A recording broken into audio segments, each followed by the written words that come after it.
In a tragic and not so long ago American history, the most disgusting and disgraceful time was the pre- and post-civil rights era.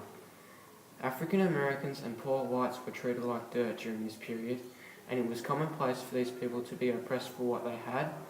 what they looked like, and what they knew. There were hundreds upon hundreds of actions such as terrorism, murder, rape, and outright discrimination. Numerous groups performed these awful things to blacks and poor whites, such as the Ku Klux Klan in the southern states of America, who encouraged these attacks because they considered them lower than the average white man, and it was truly a hurtful, frightful, and dangerous period of time to live in for everybody. In Bob Dylan's song, The Death of Emmett Till, many experiences of African Americans is touched upon through the injustice, admiration, remorse, and disgust that Bob Dylan suggests throughout his reflective song and the tragedy surrounding the death of Emmett Till. That the whites did have hatred for blacks and despised them in every way, which touched souls as every person was weakened and wasn't immune to the brutality in these two time periods that held this sorrowful act. To Gregory Howard's Remember the Titans, above the shows the challenges that both blacks and whites had to face in the post-civil rights era, which pushed the boundaries and voyaged to new frontiers to construct healthy relationships between themselves by integrating schools, uniting segregated communities that were all shared and explored cinematically. This film also portrayed the difficulties of dismantling stereotypes, finding acceptance, and the day-to-day realities of racism that the main characters of the movie set out to abolish. Over the course of the pre-civil rights era, after the Civil War and the triangular trade, before blacks discovered their voice and had risen to the challenge of freeing themselves, a voice explains these troubled times. His name was Bob Dylan. He reached out to all African Americans through the engaging song The Death of Emmett Till.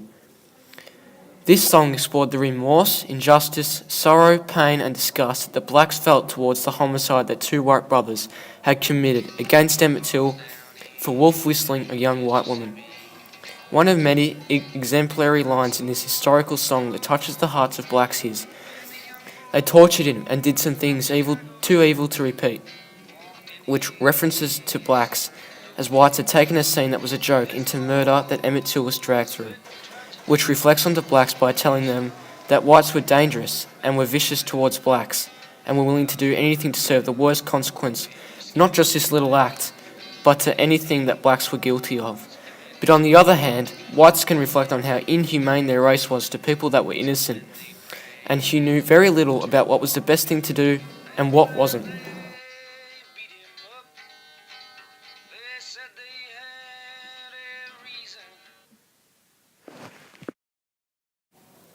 After the Civil Rights Movement, Americans whites and blacks had entered the stage of the post-Civil Rights era.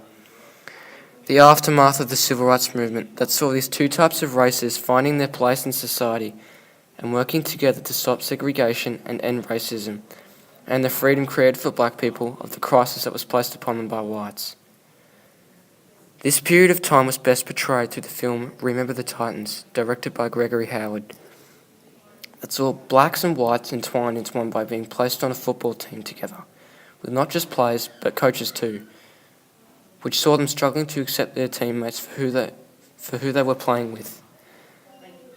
One example of desegregation throughout the film is when the captain of the football team kicked off another member of the team, called Ray.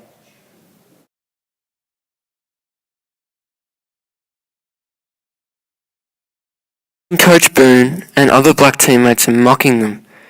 This example implies that Ray is living in the past, still a racist, and not taking the opportunity to go through an open gate with the rest of the team into a new and unified world.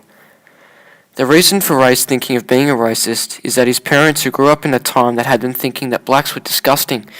and were savages, then reflected onto Ray thinking that blacks were dangerous and were to be stood away from and not to be socialised with. Ultimately, both Bob Dylan's song and Gregory Howard's movie brilliantly re-envisioned the struggle that both whites and blacks had to accept that these people were just like themselves, but they only had different skin, and to realise that whites need to treat blacks fairly in order to create a stable environment and society. It also gave an insight into what a horrible life these people had to endure under the control of whites during the pre-civil rights era, as they suffered from oppression, pain, terror and murder, to breaking away, and finding a voice and be the ultimate symbolism of hope, power, and strength during the post-civil rights era. And through the history of the tension between blacks and whites, we acknowledge the suffering and the tyranny that was faced by blacks, but who have earned and were relieved by freedom.